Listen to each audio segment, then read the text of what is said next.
So good afternoon. Tell me a little about yourself and your business, please.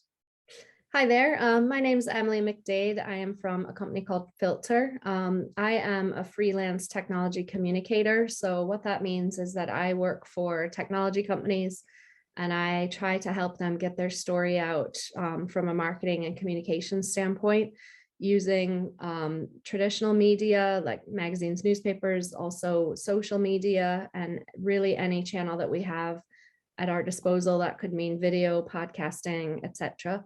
You can probably hear from my accent that I'm not originally from Northern Ireland. I'm American, originally from upstate New York, and I started my career in Boston. So I started off working for technology PR companies.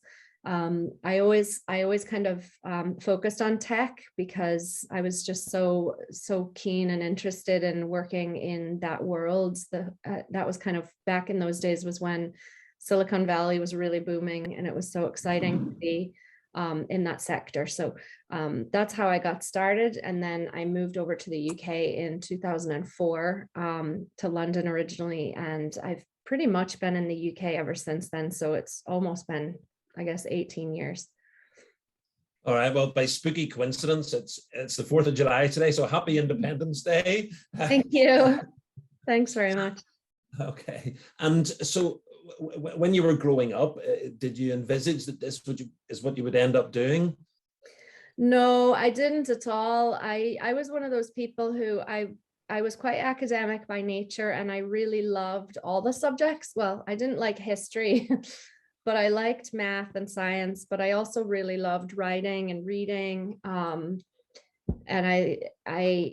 when I got kind of older into high school and I could start to choose my subjects, I was picking subjects like computer science and coding, and it didn't faze me at all that I was one of the only girls in those classes. It was just something that interested me.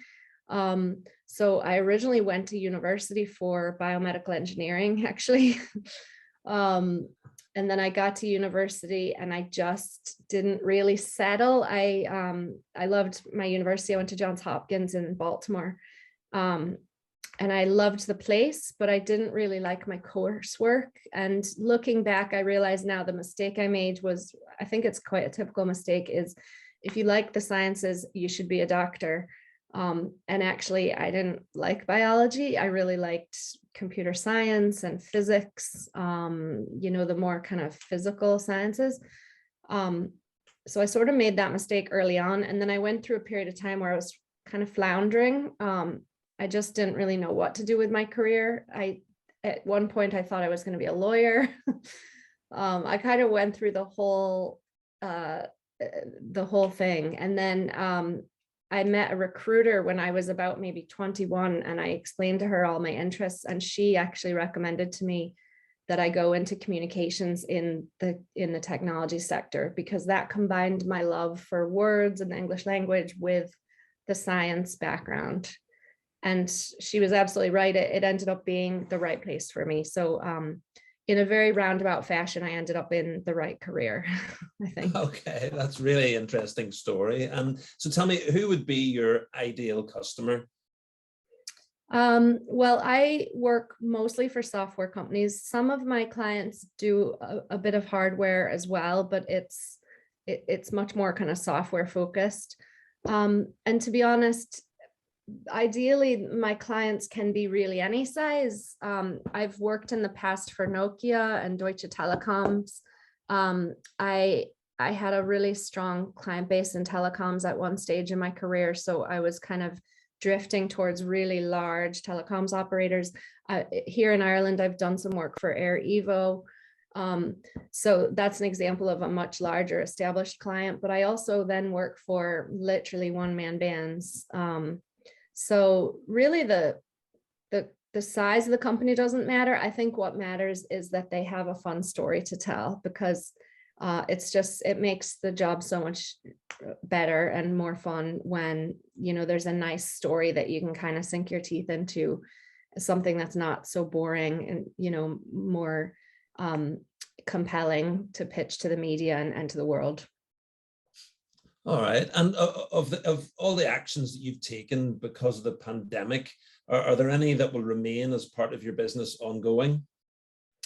Well, for me, I think really the only difference with the pandemic was obviously everything went online, whereas before we'd had a mix of in-person and online meetings, because in my sector, you know, we were the first to embrace remote working really in technology, and pretty much every company already had all the infrastructure in place for remote working. So there wasn't really a transition there. I do think that the pandemic forced people to get really comfortable though with video calling. And I think that that can have a really good impact on the environment in terms of, you know, you're not jumping in your car for every little meeting. And I think that has lifestyle improvements and environmental impact improvements. So I do think that's the one bit of the pandemic I'd like to see continue. But equally, I don't think you should take it too far. I think it's a bit dangerous for mental health when you do absolutely everything online. It can be very lonely, especially in like those dark winter days and, you know, cold winter months when you're just doing everything online and you're sort of on your own all day long. I don't think that's great for mental health. So I think that we need to find a mix and a nice balance. I know. Surely you're not insinuating that there's some long, dark winter evenings in Northern Ireland. We must be talking about a different country. But yeah, listen, it's a really interesting look at both the environmental benefit of online, and I guess it's about getting the balance right. I guess it's about getting the balance right, as you say. So Yeah. what has been your biggest learning since being a business owner? Gosh, I think balancing your budget is really important. I mean, I think so many businesses, it's so fundamental, but I think so many businesses kind of get that wrong, where they just kind of overspend and they're not really mindful that, you know, they need to have enough revenue coming in to cover every expenditure. And I've always been sort of a very frugal person and very mindful, you know, that my bank balance was on the healthy side. So for me, that's, I think, a fundamental part of running a business, that, you know, if you can't get that right, you're gonna go under. And then also having an offering that people really want and need. I think, especially in technology, it can be a little frustrating sometimes because you meet people who are incredibly brilliant and genius and they've invented something really cool. But unless people really want and need what they've invented, they're not going to succeed at selling it, because you can't convince somebody they want something. And I've definitely learned that over the years when it comes to selling in messages for tech companies. There has to pretty much already be a bit of demand there for what you're offering. That's an interesting viewpoint. And what would you say that gives you the most inspiration today? What inspires you the most? Gosh, that's a tricky one. I think that I am really drawn to people and organizations who have a very authentic voice. And that can be something that's so rare and so difficult to get right. But the people who do it right, they make it look completely effortless, as if being, you know, being totally true and genuine to themselves is very easy to do.